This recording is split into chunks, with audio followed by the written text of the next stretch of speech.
নমস্কার বন্ধুরা, যোজনা হেল্প বাংলা চ্যানেলের আরও একটি নতুন ভিডিওতে আপনাদের সকলকে স্বাগত জানাই।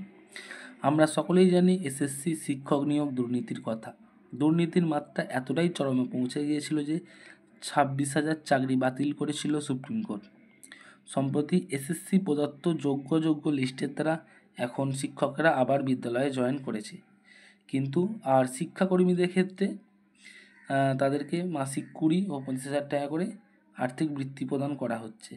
তো সম্প্রতি সেই এসএসসি মামলায় আবার এক নয়া মোড় এসছে। কী সেই নয়া মোড়? আবার কি নতুন করে হতে চলেছে এসএসসির সেই 26,000 শিক্ষকদের নিয়ে?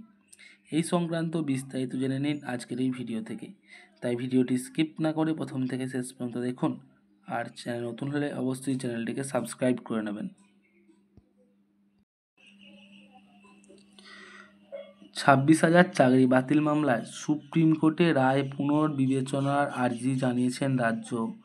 অবশ্যই মনে রাখবেন, রিভিউ পিটিশন জারি করেছে রাজ্য এবং school service commission. Supreme court সূত্রে খবর, আগামী 8ই মে এই মামলার শুনানি হতে পারে। সেই আবহে চাকরিহারা শিক্ষক ও শিক্ষাকর্মীরা জানালেন, সরকারের পদক্ষেপে তারা সন্তুষ্ট নন। তাদের সঙ্গে আলোচনা না করে রিভিউ পিটিশন দাখিল করা নিয়েও ক্ষুব্ধ চাকরিহারাদের একাংশ। চাকরিহারা শিক্ষকদের সংগঠন যোগ্য শিক্ষক ও শিক্ষিকা অধিকার মঞ্চে আহ্বায়ক মেহবুব মণ্ডল বললেন, সরকার যোগ্য শিক্ষক শিক্ষিকাদের সঙ্গে বিশ্বাসঘাতকতা করছে। যোগ্যদের পক্ষে সওয়াল করছেন না সরকার, আমাদের সঙ্গে মিথ্যাচার করা হচ্ছে। রিভিউ পিটিশনের খসড়া নিয়েও সরকার আমাদের সঙ্গে কোনো রকম আলোচনা করলো না। উপরন্তু আমরা দেখছি যারা অযোগ্য তাদের সঙ্গে বৈঠক করা হচ্ছে। এটা থেকে পরিষ্কার যে সরকার আমাদের সঙ্গে প্রতারণা করছে। যদি সরকার এহেনত দ্বিচারিতা করে, আমরা বিধানসভা ভোট করতে দেব না।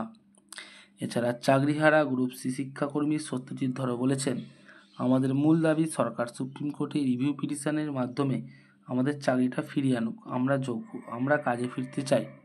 প্রসঙ্গত, এই আগেও রায়বদল চেয়ে সুপ্রিম কোর্টে আবেদন করেছিল মধ্যশিক্ষা পর্ষদ। তাদের আবেদন ছিল, এতে শিক্ষকের চাকরি বাতিল হলে রাজ্যের শিক্ষা ব্যবস্থা ভেঙে পড়বে।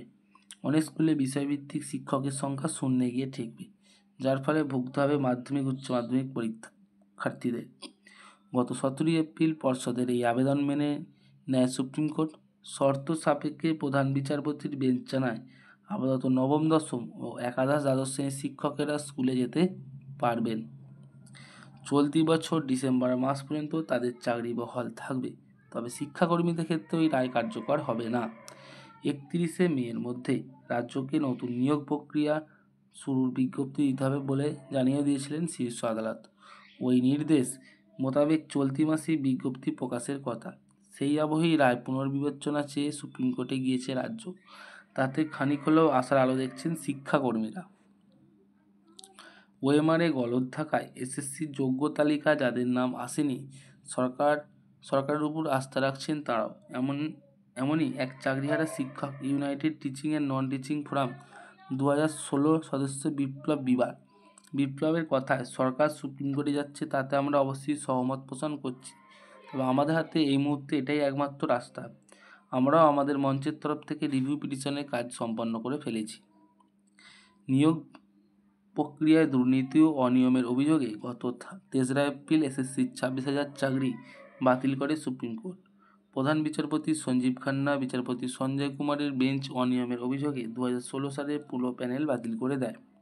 শীর্ষ আদালতের যুক্তি ছিল, সঠিক তথ্য না থাকায় যোগ্য অযোগ্যদের পৃথকীকরণ সম্ভব হয়নি, তাই পুরো প্যানেল বাতিল করা হচ্ছে। এসএসসিকে নতুন করে নিয়োগ প্রক্রিয়া শুরু করার নির্দেশ দেওয়া হয়। সেই সঙ্গে বলা হয়, দাগি অর্থাৎ টেন্টেড বা চিহ্নিত অযোগ্যদের বেতন ফেরত দিতে হবে। তবে সুপ্রিম কোর্টের নির্দেশাবলীর এখনও কিন্তু কোনো কার্যকর হয়নি। এসএসসি এবং রাজ্য আগেই জানিয়েছিল, পুরো রায় খতিয়ে দেখে যোগ্য অযোগ্যদের বাছাইয়ের পুনর্বিবেচনার আর্জি করা হবে। সেই মতো সেই রায় ঘোষণার 1 মাসের মাথায় সুপ্রিম কোর্টের রায় পুনর্বিবেচনার আবেদন জানালো রাজ্য। আগামী বৃহস্পতিবার সুপ্রিম কোর্টে প্রধান বিচারপতি সঞ্জীব খান্না ও বিচারপতি সঞ্জয় কুমারের বেঞ্চ মামলাটি শুনতে পারে। যদিও পুনর্বিবেচনার আর্জি খারিজ হতে পারে বলে মনে করছেন মূল মামলাকারীদের আইনজীবীরা। বেশিরভাগের মতে ওই রায় পুনর্বিবেচনা হওয়ার সম্ভাবনা খুবই কম। পূর্বের রায়কেই বহাল রাখতে পারে আদালত। তো বন্ধুরা, এই ছিল এসএসসি স্ক্যাম অর্থাৎ এসএসসি 26,000 শিক্ষক বাতিল মামলার নয়া আপডেট। অর্থাৎ তারা নতুন করে আবার রিভিউ পিটিশন করেছে সুপ্রিম কোর্টের কাছে। এটা আগামী বৃহস্পতিবার শুনানি হতে চলেছে। তো কী হতে চলেছে ভবিষ্যৎ আবার সেই 26,000 শিক্ষক ও শিক্ষাকর্মীদের টোটাল, এই সম্বন্ধে বিস্তারিত জানতে অবশ্যই যোজনা হেল্প বাংলা চ্যানেলকে ফলো করুন এবং পাশে থাকুন। ধন্যবাদ।